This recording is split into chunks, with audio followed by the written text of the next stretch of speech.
Lance Mechanics here today, and I want to talk about what's going on in the world of engines on modern vehicles. There's no engine in this Kona, but it's a 2022.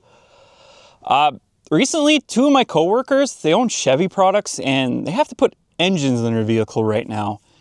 And the failure is cams, the cylinder deactivation or some form of that.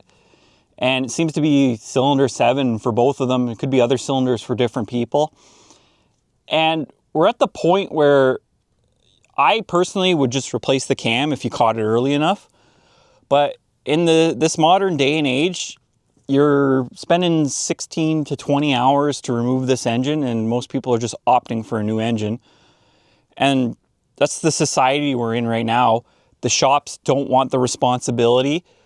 Customers want the peace of mind, so we're replacing entire components, unfortunately. I personally would rather spend $3,000 and take a chance with the parts and labor than spending upwards to 15,000, 20,000 Canadian with an engine core.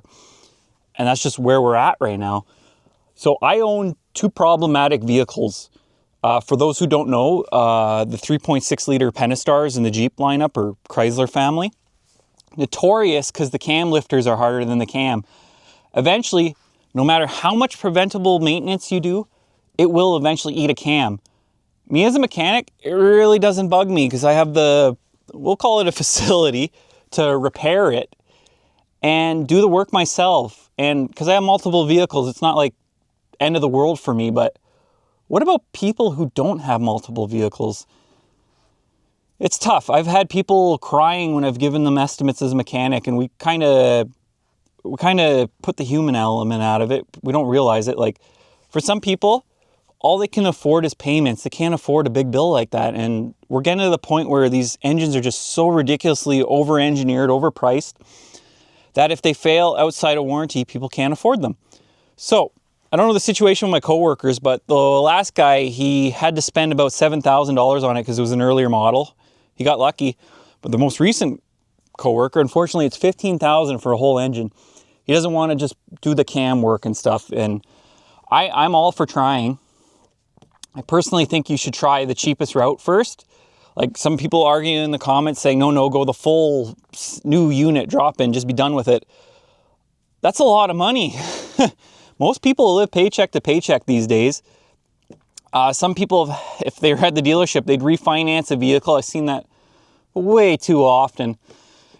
And the dealer's laughing because they'll buy that vehicle for next to nothing, and then they'll put their used warranty on it and get an engine put in under warranty. Dealers love it. Hurts the customers. But it's just, like I said, I own two of these problematic vehicles. The other one is the Honda Civic with the 1.5 liter turbo. It has a bad head gasket design. People are panicking. Like, what happened to the days where you could just throw a head gasket in and it wasn't a big deal? People are literally losing their minds over this head gasket thing. For me, it's a 6-hour job, in and out, boom, head gasket, parts. Drive it for another 60,000. What's the issue? If you catch the misfire soon, it's not going to cause much damage, but people tend to ignore things, unfortunately. And it really bugs me this day and age because, like, why? Why are we doing this to ourselves? Some people argue that it's built-in obsolescence or other things. Some will say it's the environmental regulations that have driven up the cost of these engines because all the money is going into research and development to make these emissions. If you're wondering, I'm looking at an engine over here. There's so much going into it, and I'm all about going back to basics. I'm really hoping this Nissan truck that comes out in Mexico, they release in Canada, comes with a diesel or a gas engine. It's a 5-speed manual or automatic. It's bare bones. I'm all about going bare bones. Don't go into these ridiculous warranties. They get you. Or all these options. Options are what killing people. Like this 22 Kona I have in the background. It has every single option from the beginning of time that all the high-end vehicles used to have. Heated air-conditioned seats, heated steering wheel, lane keep assist, forward mitigation, all these things you'd see in early 2000 cars that are now coming in a friggin' Kona of all things. Hyundai's come a long way. They're doing good, but you're packing all these things into little cars now, and the repairs are going to be astronomical in 10 years. I don't know what the future holds, but I know the way things are going right now, people won't be able to afford the repairs. Like, it's expensive. Like, even as a mechanic, I'm doing very well, and I don't think I could handle a repair like that. Like, I got the resources, but it would put me so far behind, I'd be livid. So what about people living paycheck to paycheck? It's not right. And where's all this gonna go? The future's hard to tell, but personally, as a mechanic, I'm telling people, find an old vehicle, 2014, maybe even 2010 or older, and start repairing it. In my area, Canada, it's a very difficult thing because everything rots out. Ontario is like the salt capital of the world, I swear. You get 7, maybe 10 years out of a vehicle where you start getting holes in the body or the frame, and the vehicle's a write-off at that point. Very jealous of people out west and where they don't use salt in the very southern states. You guys got it good. You can drive vehicles from the beginning of time there, and you don't have to think much about it. Here, it's just another hard thing of living. Things are so expensive and out of control. The last thing you need is an expensive vehicle repair out of warranty that you're still financing. And that happens way too often these days. And people got to start realizing, like, you'll see in the comments, people argue saying, hey, you got yourself into debt, I live debt-free. It's not like that everywhere in the world. Up here in the north, you need 4x4s, you need all-wheel drive, you need to finance a vehicle every 5 to 10 years. It's just how we have to live. We're hours away from things. I can imagine places where everything is so far spread apart, you just have no choice but to do that. It's the way it is in different parts of the world, unfortunately. Like, even in my short time in the industry, things have evolved so much. Things have gotten way too complicated for the average person. Let's take this Hyundai Kona engine for example. I think it's a 1.6. It's a turbo for sure. I can see it. But an engine like this used to be able to get into a scrapyard for like $2,500. Now you'd be lucky if you could find it for under $5,000. Seems like the average engine now is just like 5 to 10. What do you do? What do you do? Someone said to me in the comments, those Toyota recalls are up to 30,000.